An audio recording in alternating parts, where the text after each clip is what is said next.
nagbumabaliktad eh. Mga ka-GP Natics, eto, bilang isang patunay bilang isang patunay na may bumabaliktad para kay Pangulong Bongbong Marcos. Ito ang isa dyan na masasabi ko, isang hindi sikat, hindi masyadong kilala or hindi talaga kilala, mga kababayan, pero eto isang member ng PDP laban, mga kababayan, nagulat, loyal na miyembro, bumaliktad na.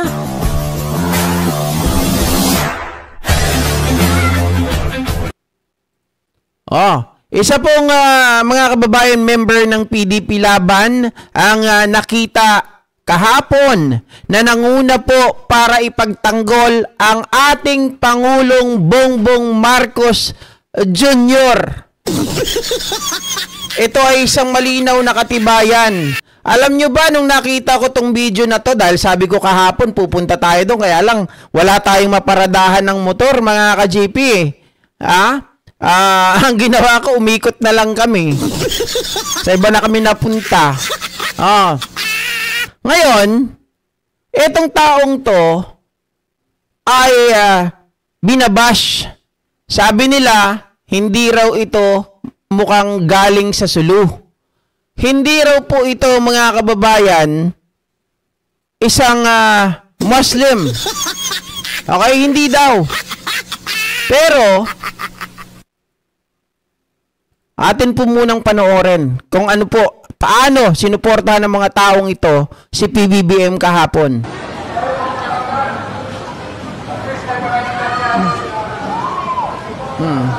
Para ipakita aming suporta sa ating mahal na Pangulo, PBBM. Kami po ay nanggaling sa iba't ibang probinsya ng Mindanao, sa pangunguna po ng Sulu po PBBM at sa Sulu.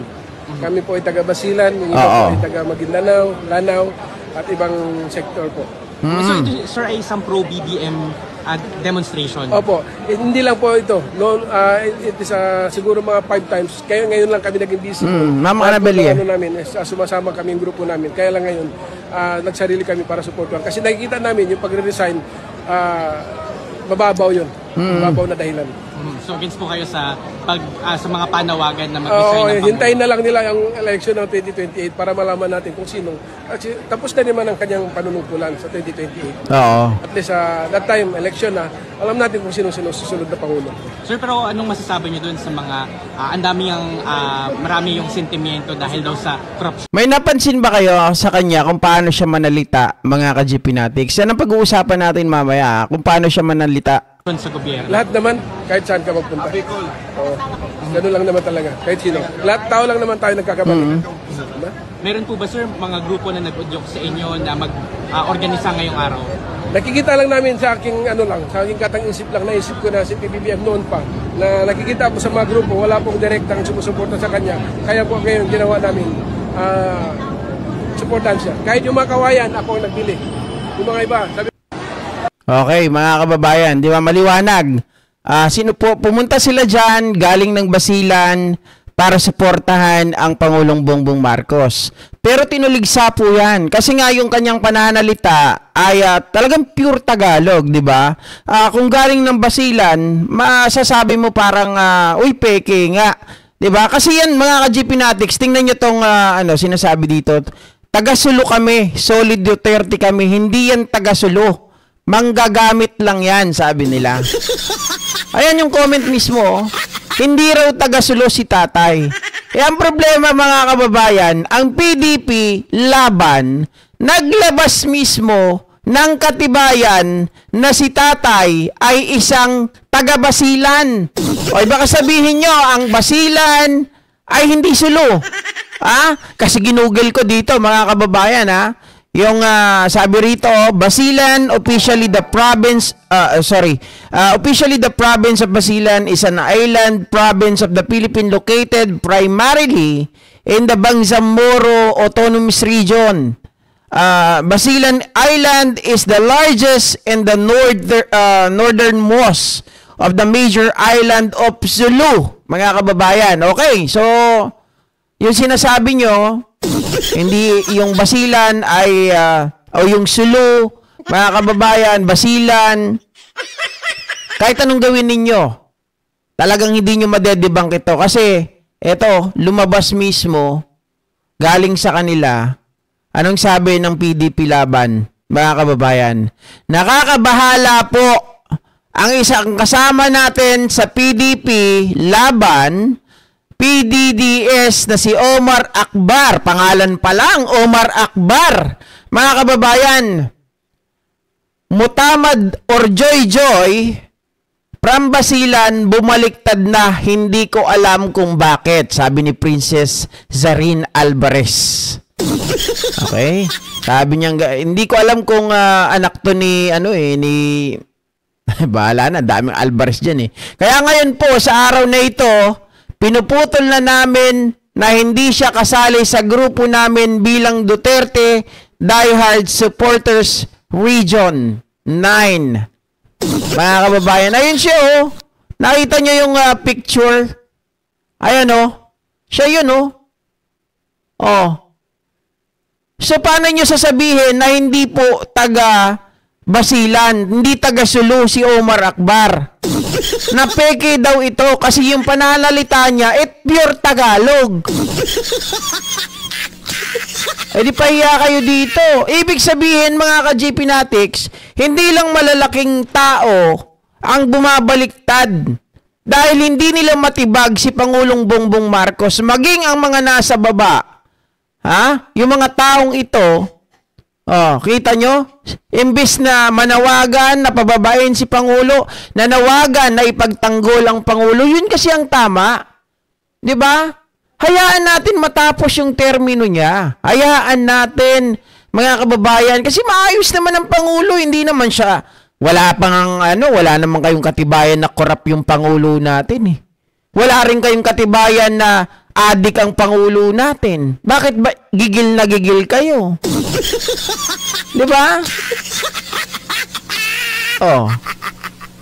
Sabi ni Mark Layuge, Idol, ganyan ang mga utak ng mga DDS para lang na malaman na ibang tao na may nagmamahal kay PBBM. Solid po kami dito sa Mindanao. Oh, mga kababayan, si Mark Layuge ay isa rin sa mga nagpapatunay. Hindi porkit taga Mindanao ay mga Duterte. Di ba?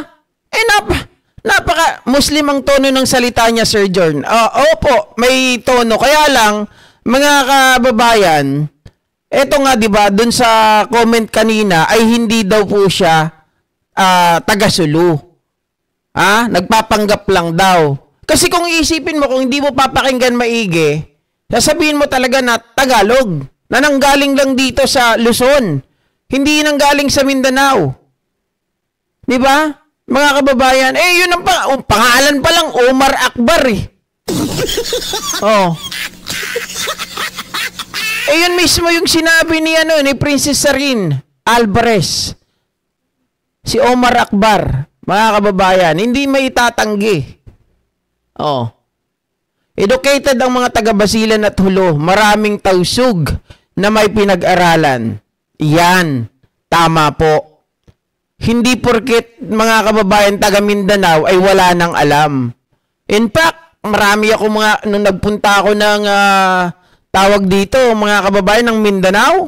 Nako, sus, hindi mo pwedeng maliitin. Tatalunin ka talaga nila. Oh, yung pangkaraniwang tao na akala mo kung titingnan mo, wala lang. 'Di ba? Pag minaliit mo, nako, Diyos ko, mga kababayan.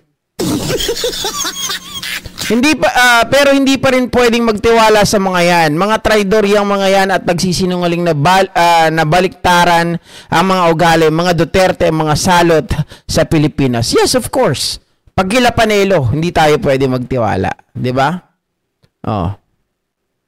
Mama Rosemary Bautista, good morning, GP watching from California. Sarap magkape, lalo na si PBBM pa rin. Ang presidente.